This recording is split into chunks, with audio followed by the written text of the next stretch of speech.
Welcome back to Purrfect Takes. I'm your host, Stephen Patton, joined as always by my co-host and dear friend, Jake LaQuire. Today, we are breaking down the Panthers and Cardinals game this coming Sunday. They will be at Bank of America. They're going to be playing at the 1 o'clock slate. And for some lore, I feel like the Cardinals are one of those teams outside of the division that you can say is a conference rival. I feel like them and the Seahawks and the NFC West are kind of those two teams that we went back and forth with at various key points, high stakes playoff games, seeding implications for regular season matchups. I mean, you name it, it's been there the past decade and a half. And I think it's interesting that they now face this coming Sunday, and they're probably not the same teams that we remember growing up.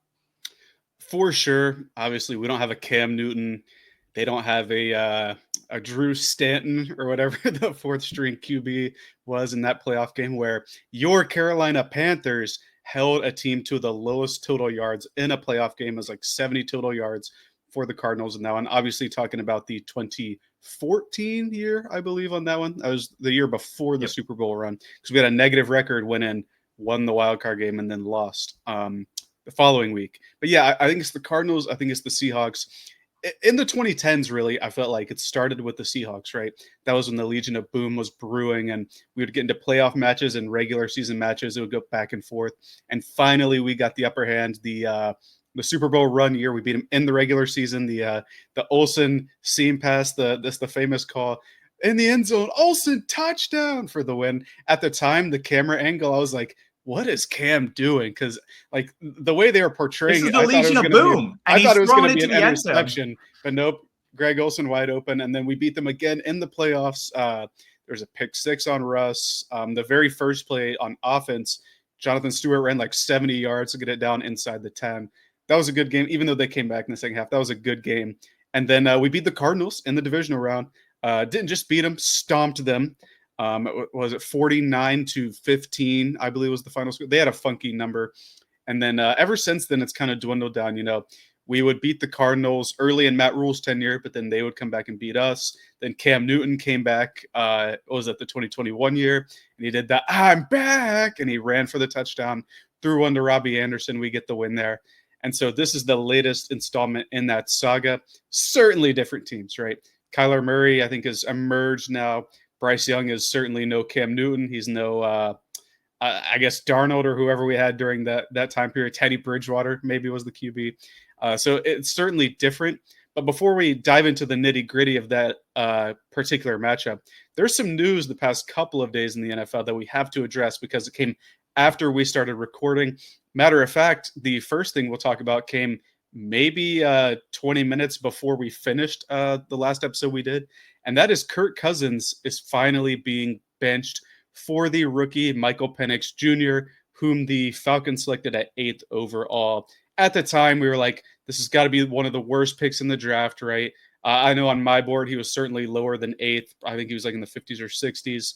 And then they just paid Kirk Cousins this massive deal. And even if they cut him now, Kirk is going to be owed whatever, and they're going to have like 60 plus in dead cap. But if he is better than what Kirk is now, and if he can reignite them and take the division lead, would that pick have been worth it? That's the question I want to pose to you to start it off. So when we break down the Kirk Cousins, Michael Penix Jr. saga in Atlanta, a lot of people rip the Falcons a new one. You shell out this massive contract for a veteran quarterback coming off a season-ending Achilles injury, and then you draft an injury-prone quarterback that has shown 4 season-ending injuries in college for Penix. Yeah, a lot from Indiana to Washington. And I think one of the cool things that will work out in Penix's favor in Atlanta is the offensive line is really good, and his pressure to sack ratio in college was also excellent. So you pair those. Hopefully he doesn't take too many hits. He doesn't get injured. But I think this was the idea the Falcons had. They needed collateral on Kirk Cousins because think about some of these teams that have shelled out all this money or made big trades to go after a guy like Russell Wilson or Deshaun Watson, and you really had nothing to fall back onto. You'd sometimes come across a journeyman. We saw with the Browns last year, Joe Flacco, and then even Jameis Winston this year. With the Broncos, they had a couple backups they were able to kind of work in once they had benched Russell Wilson. And so I think it's a similar situation here, is they didn't want to get bit in the butt with that contract, taking an unknown with an older player coming off a bad injury. So I think in that sense, it works out for him. And if Penix looks good, he's better. Maybe you keep Cousins as a backup if his ego isn't hurt too much going in the next year, so that if Penix does get hurt, you have a guy that you can fall back on and that can at least play NFL football. It's hard to say Kirk Cousins is necessarily better than a lot of quarterbacks in the league, but I would take him over a Desmond Ridder, maybe an Aiden O'Connell, guys that you saw the Falcons play on Monday night in the Las Vegas Raiders. For sure, Ridder being their starter last year, so that's quite the jump they made there. And you talk about how Penix can kind of fit in terms of scheme with the O-line and stuff like that. To me, he just has to be an NFL quarterback, because we haven't seen that from Kirk in the past couple of weeks. I think going back to week 9, Kirk has like 1 touchdown to 9 interceptions. His arm has just been shot over the past couple of weeks. So if Penix can come in, like invigorate the offense, make some of the downfield throws that have been there, Kirk is just missing them, or he can't like fit the ball through to get there. Like arm strength and arm talent we talk about is like, oh, how far can he throw down the field? That's not necessarily what it is. Kirk is like floating 10-yard passes. And it's that's why velocity. There's no velocity lower there. Speed. It's like he tore his rotator cuff. Like that's kind of the stuff we're looking at with these throws. Don't know if that's the case. Obviously, I don't want to speculate, but I think if Penix can come in and run the offense, which I think is good enough to get them wins. Like look at the Chargers game. That was what, 17 to 10, excuse me. And Kirk Cousins gave them 4 interceptions. So if you could get like 1 interception and 2 touchdowns out of Penix in that game, maybe they win that game. Maybe they're still in the lead for the NFC South. Who knows? But I think now that the Buccaneers have taken that leap ahead of them, at least in like game standings, the Falcons had to make the switch, because number one, Penix is healthy right now. You need to know what you have in him down the stretch for next year. And 2, maybe they can make a playoff run if the Bucs slip up 1 or 2 times, because like we've talked about, they beat them both times, right? When they played, there was the one Thursday night overtime game that was kind of a thriller. That imagine that Kirk Cousins nowadays, if he was back to that level. Sadly for them, he's not there. Happily for me, he's not there, because I hate the Falcons and I want to see them struggle. But I'd like to see Michael Penix get a chance, because he was very, very good in college, and just looking forward to seeing him play. And then we'll do more in-depth breakdown of Michael Penix and the couple starts that he has leading up to the season finale that will go down and play in Atlanta. So I think that'll be an interesting matchup. You initially had Andy Dalton versus Kirk Cousins in the first matchup, and it's looking like it's going to be Bryce Young, Michael Penix. So the young guns, the second go round, see if the result is any different than the first time. But I think this is a good time to get into the matchup this week. And the Cardinals come to town. They have one of the better rush offenses in the league. As we already know, the Panthers defense is horrible at stopping the run. So I think that's going to be an interesting focus from this defensive game plan on Sunday. How do you see the Panthers stopping Kyler Murray and James Conner, even a sprinkle of Trey Benson, from really getting going on Sunday? I think you're asking me like an impossible question. It's like, how do you divide 0 by 0? You don't. The Panthers aren't going to stop James Conner. They're not going to stop Kyler when he's carrying the ball, or Trey Benson, or Amari DiMercado, who's like their scat back. They're not going to stop him. If they can't stop people, with all due respect to Rico Dowdle or Bucky Irving, they're not going to stop James Conner, who's an ultimate bruiser back. You see what he does every single week. And my take originally for this week was going to relate to this, but I changed it a little bit. James Conner will rattle off like a 30 to 50-yard run to get them down the field. Then they'll nickel and dime you with Trey McBride. And finally, once they're on the 1-yard line, James Conner will just punch it in. And like that's been their key offense week in and week out, as they've kind of been up and down over the last 6 or so weeks, as they've been the lead in their division, then fallen behind, and then really fallen behind now that the Rams and Seahawks are both in front. This is a game that's going to mean a lot to the Cardinals. Like, I don't think this is by any means a game where we can expect to be even with them in some aspects. They need to win this one. And I think the one key thing that we have in our favor is that Kyler really hasn't played in cold weather before, like as cold as it's projected to be. It's supposed to be around 35 degrees at kickoff, which is pretty chilly here in Charlotte. You know, we're in an outdoor stadium, so it's going to be cold. And somebody during the press conference, I think it was either Tuesday or Wednesday, said, are you prepared to play in the cold? And he's like, I've played in the cold before. How cold is it supposed to be? And the guy said 35 degrees. And Kyler said, shit, man. Like, I don't know if he's ready for that level of cold. Maybe that hampers his arm a little bit, but the legs are going to be there. We saw when it was the frozen tundra 2 years ago versus the Lions, how effective the ground game was. I think that's going to be the Cardinals' path to victory. They're just going to be able to run all over us, especially when we have all these injuries to linebackers now, as Trevin Wallace is on IR, and Claude Cherilus, the guy who started for him this past week, is also heading to IR. So it's going to be Josie Jewell and a bunch of practice squad guys out there. That's not my preferred matchup versus James Conner. No, he's one of the league leaders, if not league leader, in missed broken tackles. I mean, this guy is a wrecking ball coming out of the backfield. And when you look at the numbers, the Cardinals are a top 10 offense when you look at rushing efficiency. So expected points added from the run game. And a couple teams in the top 10 that we've played, we've all lost to. Now, 3 of them were nail biters with the Eagles, the Bucks, and the Chiefs. But the other team that was up there were the Commanders. And this just seems like, where you said game script wise, it being colder, this being a really good run offense against a really bad run defense, that they have the game script kind of laid out for them. And this is where it'll be interesting, is that if you load up the box, are you going to have J.C. Horn follow Marvin Harrison Jr. on the field? Or is he just going to stay on one side and then you can motion the big guy and get mismatches against some of our secondary pieces, whether it be Xavier Woods in the slot, or I don't know if it would be Dane Jackson on the other side or Shoe Smith-Wade, but it's some of those pieces where I don't feel comfortable with anybody outside of J.C. Horn covering him. And then, like you said, with the linebackers, who's covering Trey McBride? Is that Xavier Woods' task now as the safety? And that's going to be a headache in and of itself, because this guy's been a monster all year. Yeah, and I think you bring up that they have a unique advantage in the pass game between Trey McBride, Harrison Jr., and Michael Wilson. They're kind of their number 2 guy. All of those guys are super tall and big receivers, right? Michael Wilson, I think, is a little over 6'2". Harrison Jr., just like rookie this year, over 6'2", and Trey McBride is a big body in himself.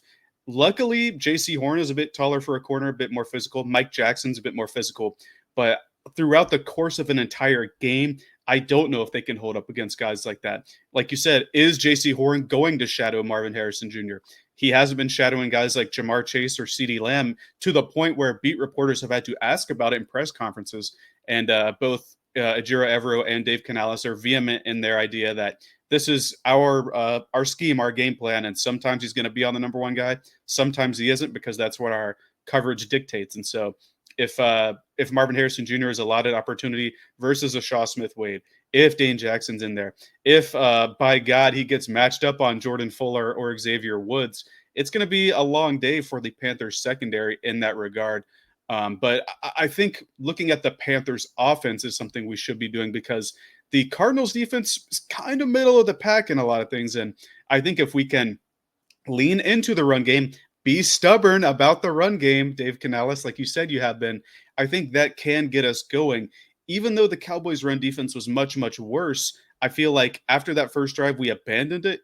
We can't do that in this game, no matter what. Even if we're down, 14 points, that's not insurmountable. We have to continue to run the ball, because that helps Bryce Young have the O-line stand up and protect him and have the pockets to throw to if you have to commit more to Chuba Hubbard. Yeah, no, and it's going to be very critical for this team to establish the run early and often. And when they do, you've seen them play tighter games against some of these better teams across the league. But my fear is that the Cardinals will come in, they'll have a good script to go off of. Those first 15 plays, they'll be able to put 7-10 points on the board.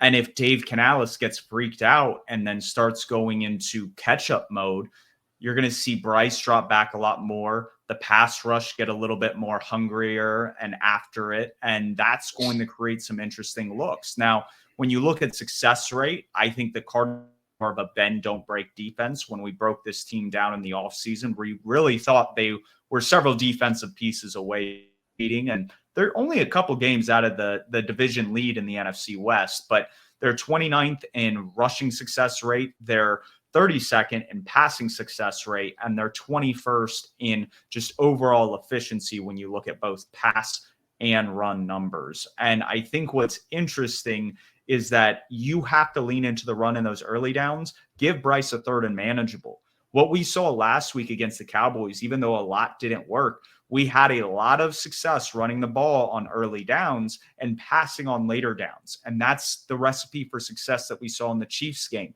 Don't have Bryce constantly dropping back. Have him drop back and drop dimes when you need him to. And I think that has to be the game plan, because if you don't keep that even keel approach, this is not a team built to come storming back if you drop 2-3 possessions.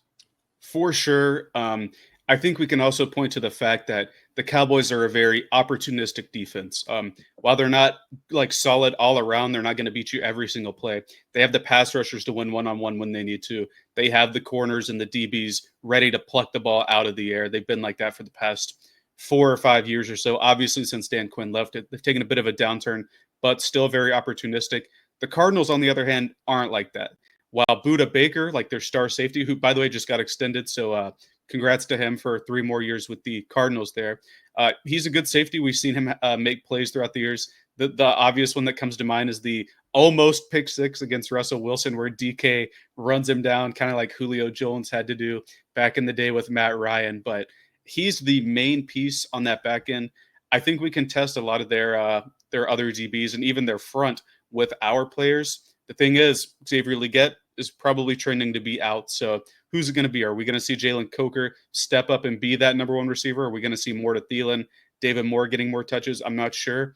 One person I want to get more involved, who's kind of tapered off since returning from injury, Jatavian Sanders. I'd like to see more for him, because I think he can be a mismatch, kind of like Trey Bright can be in the middle of their defense as we move down the field. Yeah, and with Xavier Legette probably being out for this week, you're going to have to rely on Jalen Coker, who's still limited in practice. He's still kind of dealing with a nagging injury.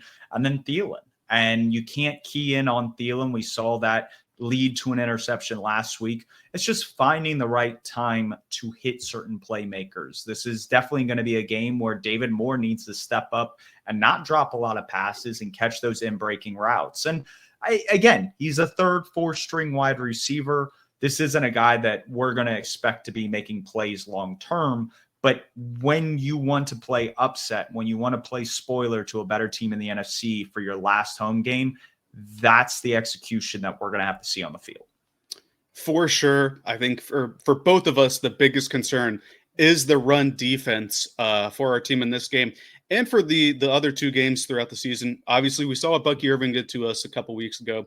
We saw what Algier and Bijan Robinson did to us back when Andy Dalton was the QB. Was that week 6 or something like that? Yep. So that's certainly a spot that needs to be addressed in this offseason. Last week, we talked about pass catchers, like who can be that number 1 guy that Bryce can throw to should we go that way in the draft.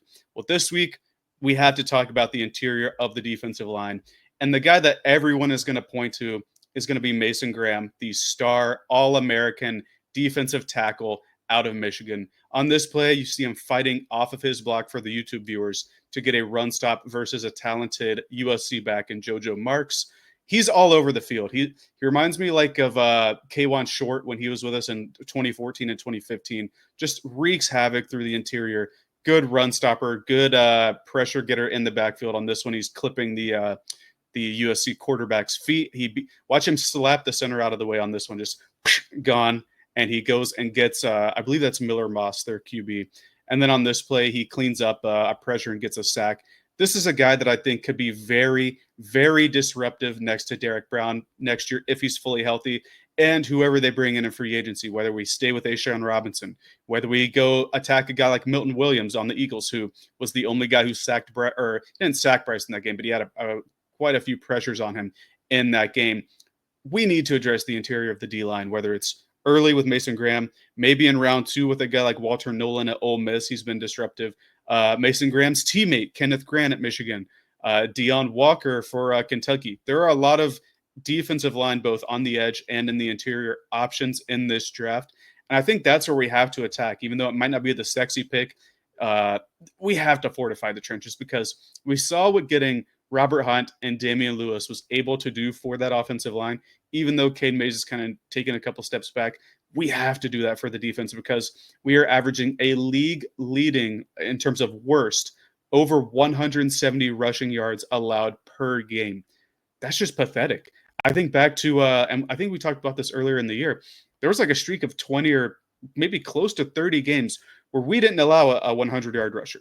And now it seems like every single week, whether it's a superstar running back or if it's a guy that might be at replacement level, they're getting over 100 yards, and they're getting it easily. So that has to be a priority for us to clean up, whether it's in free agency. But I think if a guy like Maason Graham is there in the draft, you might have to pull the trigger on him. I think if the decision is to keep Ejiro Evero on board with the staff, that the reason why the defense suffered this year was just a lack of talent. Like you said, going into this Sunday, we have one linebacker that we started with technically with the year. I mean, Shaq's on IR. Like you said, Trevin Wallace is there. Sherilis is following him there. It just, the list goes on and on with injuries with the defense. And obviously you see the same thing with Detroit. And I feel like they're playing at least a little bit out of a higher level, even though their efficiency has tanked with all these injuries. I think if you grab a guy like Maason Graham and he's your nose tackle, I mean, this is a big dude. I mean, he's over 6 feet tall, 320 pounds. He moves very, very well. Phenomenal in the run game. He is an excellent pass rusher. This is a guy that can become a Dexter Lawrence type player at the next level, playing that nose tackle. And then you allow Derek Brown to play the 3 tech right next to him. You have shored up that interior. Teams will not be able to run on you. This will be very similar to having KK Short and Star Latulele, something that was a big emphasis coming out of the 2012 season when we had a couple intriguing pieces on the defense, but we couldn't stop the run. And those two guys were pivotal in allowing those playmakers at other positions that they're going to be the best that they could be on a play-by-play basis. So I think that is a huge step in the right direction.